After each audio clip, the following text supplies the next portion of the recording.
안녕하세요. 이 팀장입니다. 이전에 영어교육과 그리고 중어중문학과 일어일문학과 분석 콘텐츠에 이어 오늘은 어문계열 전공 중 국어국문학과와 함께 학생들에게 가장 익숙한 전공인 영어 영문학과에 대해 분석해보고자 합니다. 학생부 교과 성적이나 수능 성적을 맞춰 지원하는 학생들도 그렇고 학생부 종합전형을 준비하는 학생들까지도 영어 영문학과는 영어 잘하면 되는 학과가 아니냐 하고 막연히 생각하다가 입시 측면에서는 면접에서 크게 당황하고 입학 이후에는 학과 적응을 힘들어하는 식으로 낭패를 보는 경우를 많이 보았던 만큼 수험생 여러분께서는 오늘의 콘텐츠를 통해 영어 영문학과란 어떤 전공인지에 대해 확실히 이해하시고 입시를 준비하시기 바랍니다. 그러면 바로 시작해보도록 하겠습니다. 첫 번째는 영어 영문 키워드가 포함되어 있는 전공 모음입니다. 영어 영문학과는 외국어 관련 전공 중 거의 대표격이라 할 수 있습니다. 아무래도 영어의 경우 다른 언어에 비해 어렸을 때부터 노출이 많이 되고 고등학교 때 주요 과목들을 공부하면서 영어에 시간 투자도 많이 하는 등 비교적 접근성이 좋고 친숙하기 때문에 영어 영문학과에 지원하는 학생들이 많습니다. 글로벌 언어 및 만국 공용어라서 영어의 중요성도 큰 만큼 또 영어 영문학과가 개설된 대학도 많고요. 영어 영문학과에서는 크게 영어학과 영문학 두 갈래를 배우며 이전에 2025학년도 영어교육과 콘텐츠에서 영어학과 영문학이란 무엇인지 이야기하였으니 해당 콘텐츠를 참고하시기를 추천해드립니다. 영어 영문학과들이 2024학년도 입결에 대해 살펴보자면 이전에 다루었던 중어중문학과 및 일어일문학과 그리고 앞으로 다룰 외국어 관련 전공들과 마찬가지로 영어 영문학과는 평균 내신을 비롯한 전반적인 입결을 고지고대로 믿으면 안 되는 과입니다. 그 이유는 외고 국제고 학생들이 유입이 많기 때문으로 단적으로 이화여자대학교 영어 영문학부의 입결을 보시면 대부분 일반 고등학교 학생들이 지원하는 학생부 교과 고교 추천 전형에서의 합격자 평균 내신 등급은 1.83등급인 반면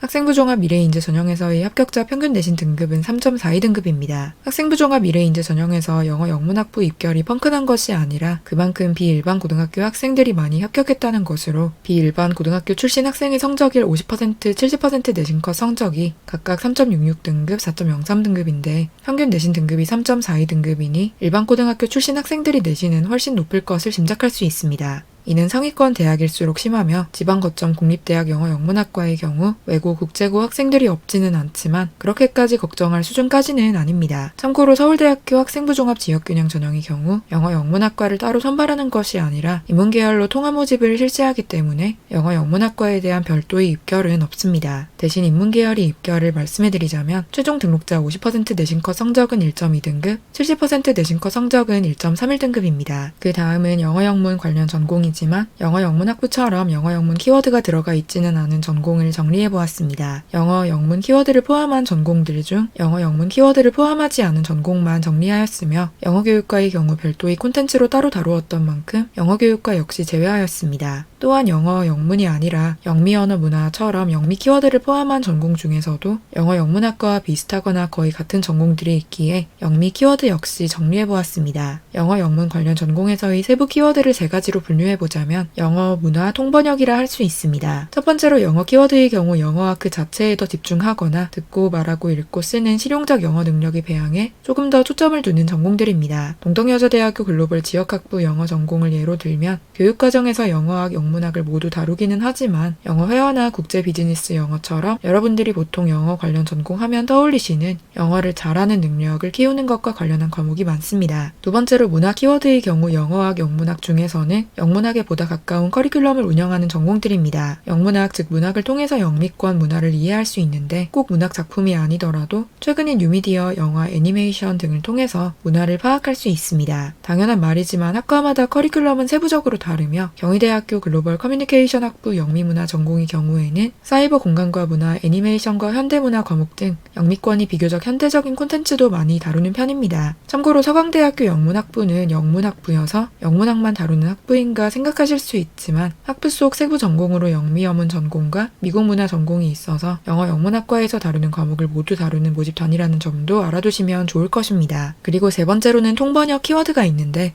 통번역이라는 구체적인 진로를 확정한 수험생들께서는 아무래도 영어 통번역 학과에 직접적으로 진학하시는 것이 더 나을 것입니다. 영어 영문학과는 앞서 말했듯 영어학, 영문학을 위주로 다루는데 통번역과 직접적으로 연관이 있는 것은 아니기 때문입니다. 물론 번역을 하는 데 있어 통사론 등의 지식을 통해 문장 구조를 더 정확하게 분석할 수 있고 영미문학 작품을 읽으며 해당 문화권에서의 맥락을 정확히 짚어내 번역하고 이해하는 스킬을 늘릴 수 있을 것입니다. 하지만 영어 영문학과의 통역 과목은 거의 없다고 봐도 될 정도이며 번역도 독립적인 과목이 있지 않은 이상 전문적으로 배우기는 쉽지 않습니다. 그렇지만 또 영어 통번역 전공이 거의 없기 때문에 사실 통번역 진로가 확실하더라도 영어 영문학과를 써야 하기는 할 것이고 영어 통번역 전공이 여러분이 진로 분야에 더 직접적으로 관련이 있고 도움이 될 것이라는 것이지 영어 영문학과 진학이 틀린 선택이라는 것은 아닙니다. 대부분의 영어 영문학과 진출 분야에 통번역 분야가 포함되어 있기도 하고요. 다만 통번역 대학원이 있는 대학에 진학하는 것이 면접에서 학업 계획을 어필하는데 더 수월할 수는 있겠습니다. 영어 영문 관련 전공이 2024학년도 입결의 경우 경희대학교 응용언어 통번역 학과 및 글로벌 커뮤니케이션 학부 영미 영문 전공, 영미 문화 전공 학생부 교과 지역균형 전형, 서강대학교 영문학부 학생부 교과 지역균형 전형이 입결이 1등급 후반대로 상위권에 해당합니다. 동국대학교는 영어 영문학부에 영어 통번역학 전공이 소속되어 있어 앞선 영어 영문 키워드에 포함되어 있었다는 점도 참고하시기 바랍니다. 영어 영문학부 하면 가장 먼저 떠오르는 이미지가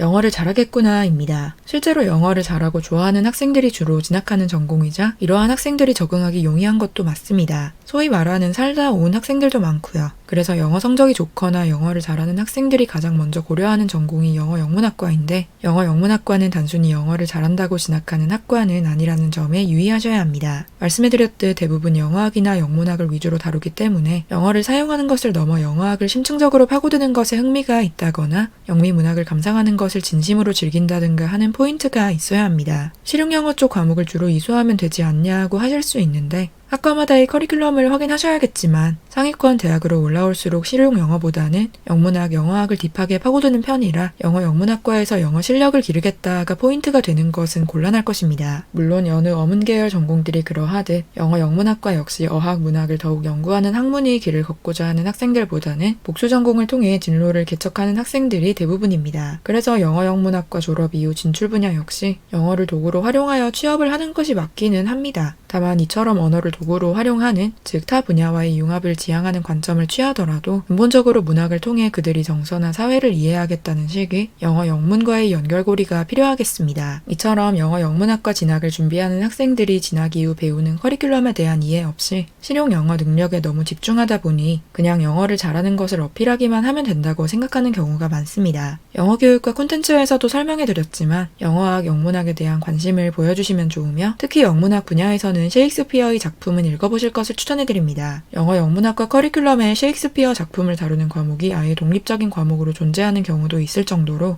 영문학 분야에서 중요한 입지를 가지기 때문입니다. 어차피 대학생 이상의 수준으로 해당 작품을 분석할 것을 대학 측에서 요구하지도 않을 테니 너무 부담은 가지지 않으셔도 되겠습니다. 또 영미문학 중에서도 어떤 시대의 문학을 가장 중점적으로 연구하고 싶은지 구체화해 보셔도 좋을 것입니다. 언어학의 경우 고등학교 교육과정에 있어서는 영어 문법을 심층적으로 연구할 수 있겠습니다. 또한 이러한 이론 언어학뿐 아니라 최근 컴퓨터 기술이 발달로 관심이 늘어나고 있는 코퍼스 언어학 등 응용 언어학에 대해 탐구해 보시는 것도 좋을 것입니다. 근데 또 이렇게 말씀해드리면 영어학과 영문학으로 도배하면 되겠군 하고 생각하실 수 있는데 그러실 필요는 없습니다. 영문학에서는 시의 세부적인 요소들을 하나하나 뜯어보고 문학 작품에서 작가의 의도에 대해 고찰한다고 할 수 있는데 국어 과목에서도 비슷하게 우리나라 작품을 세부적으로 분석해 본다면 꼭 영어가 아니더라도 작품에 대해 면밀히 고찰하는 역량을 가지고 있음을 보여줄 수 있습니다. 그리고 영어 영문학은 대부분 인문대학 또는 인문사회대학에 소속된 전공으로 영어 영문학 역시 영어를 통해 영미권의 사람들 그리고 사회와 문화를 이해하는 학문입니다. 그렇기 때문에 영어 문학 작품만 공부해야 하는 것도 아니고 결국에 사회, 역사, 문화, 정치 등에 대한 지식이 모두 영어 영문학에 필요한 만큼 폭넓은 탐구를 하셔도 괜찮습니다. 다만 웬만해서 영미권에 대한 탐구를 하실 것을 전공 적합성 측면에서 추천해드리며 이렇게 쌓은 영미권에 대한 배경 지식을 문학 작품을 총체적으로 해석하는 데 사용하거나 반대로 문학 작품을 통해 생긴 특정 시대의 사회상을 연구하는 식으로 연계성을 가지면 정말 좋겠죠.